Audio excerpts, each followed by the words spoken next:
Hey, if you're thinking about buying or selling a home in central New York this spring, you really need to watch this video because we're going to talk about what the trends are so far this year in the housing market and where we think the housing market is going to go as we move forward towards the spring market. Because we're in March right now, the spring market is right there. We're knocking on the door and things are going to start happening pretty soon. So let's look at what's gone on so far this year, and then we'll figure out where we think things are going in the spring market. So new listings for the month of February were down 16.1%, 203 new listings versus 242. Now, just to let you know, we're only talking about single-family homes, and we're only talking about Onondaga County right now. For the year to date, new listings were down 16.4%. 438 new listings versus 524 new listings. So the listings are still slow. We believe that listings are going to start picking up in the spring. The problem is when you have these low numbers of new listings, there's less out there for people to buy. So you've got more buyers fighting for less homes. Now, 50% of the new listings were listed between 150,000 and 300,000. And that's really where your first-time home buyer's market is. And that's what's been driving the market for quite some time. Let's look at pending listings, which are homes that went under contract in the last 30 to 90 days and are waiting to close.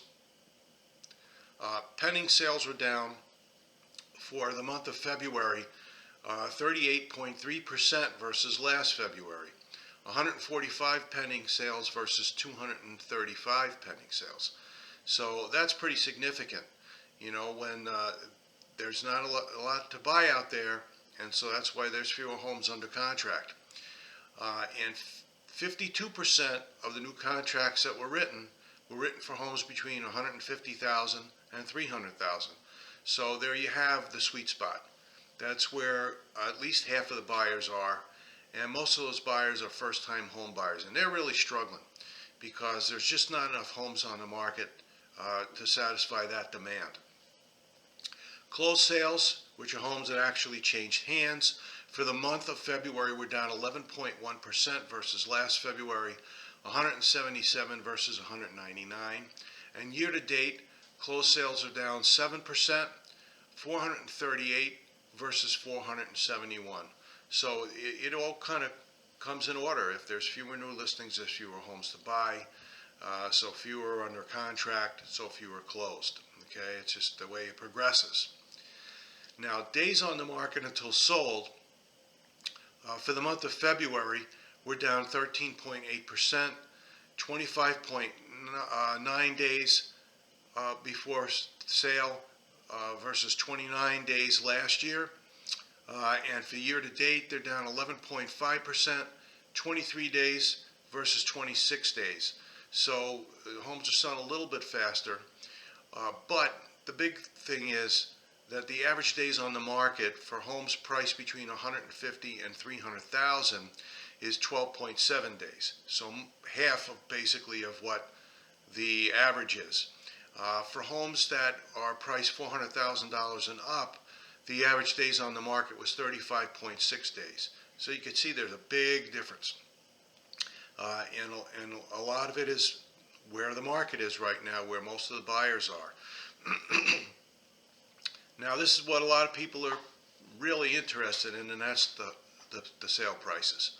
So we're going to look at the median sale price for the month of February versus last February. The median sale price was actually down 3.8%, 250,000 versus 260,000. Now that's kind of unusual because we've known that the median sale prices have continued to go up, but for the month of February anyway, it was down by $10,000. Year to date, the median sale price is up 4.6%, $263,500 versus $252,000. We're going to still see these prices going up as long as there's not enough homes on the market to satisfy the buyer demand. That's the simple economics 101 that we've been dealing with for the last 4 years. Year to date, the average sale price for the month of February versus last February was up 5.2%, $310,561 versus $295,174. And year to date, the average sale price is up 6.5%, $317,633 versus $298,385. So you can see that prices are continuing to rise, and they've been rising consistently over the past 4 years. They've been rising at a rate much higher than we've experienced traditionally in this area, but the last 4 years have really dictated what's going on and what's probably going to continue to go on moving forward. The percent of list price received, which is a ratio between what buyers paid for homes versus what the list price was. The percent of list price received was down 1.8% for the month of February versus last February, 100.7% versus 102.5%. And year to date, percent of list price received was down 0.8%, 100.8% versus 100.6%. So why is that? Well, sellers have been pricing their house high because the homes continue to go up, and the sale prices continue to go up. So they're keying on a sale price of those homes versus what the list price was. So consequently, we're not seeing quite as many multiple offers on homes across the board. So if there's less competition, then the buyers maybe don't have to go quite as high. But I will tell you, in that $150,000 to $300,000 range, there's still a lot of competition for homes, and they're still going for significantly above full asking price, and the buyers are making a lot of concessions. So now we're going to look at the inventory of homes for sale. The inventory of homes for sale is up 5.6%, 375 homes versus 355 homes. That's only 20 homes across the whole county, so it's really not very significant. And again, it depends on what price range those homes are in as to whether or not they're going to get gobbled up. The month supply of inventory, which is a very important number, is up 9.1%, 1.2 months worth of inventory versus 1.1 months worth of inventory. Well, it's an insignificant increase, and the bottom line is there's less than 2%, there's barely above 1% month's worth of inventory on the market right now. And as I've said again and again, a balanced market is 4 to 6 months worth of inventory. A buyer's market is more than 6 months worth of inventory. And a seller's market is less than 4 months worth of inventory. And look where we are. We're way under even 2 months worth of inventory. So it's still a very strong seller's market, and it looks like it's going to continue that way for a while. So if you're a buyer, you really got to prepare for that. You've got to be very strategic in order to be able to buy a home. And if you're a seller, you also want to be strategic. You don't want to overprice your home. You want to price your home right, because then you're going to get the most offers and you're going to get the highest price for your home. So hooking up with an experienced real estate agent that knows the market, that knows how to work this market, is extremely important, whether you're a buyer or a seller. Now, another thing we're going to look at that we started looking at a few months ago is the Housing Affordability Index, which that measures how affordable is a median price home in this market for a household making the median income for this market. And for the month of February, for the month of February, it's up 10.6%, which means that homes were slightly more affordable this month, February. Don't know why, because the prices continue to go up, except we did see the median price go down, so that may have an effect on that number. Now, year to date, the Housing Affordability Index is up 1.7%. In 2024, it was down 16%. In 2025, it was down 10.5%.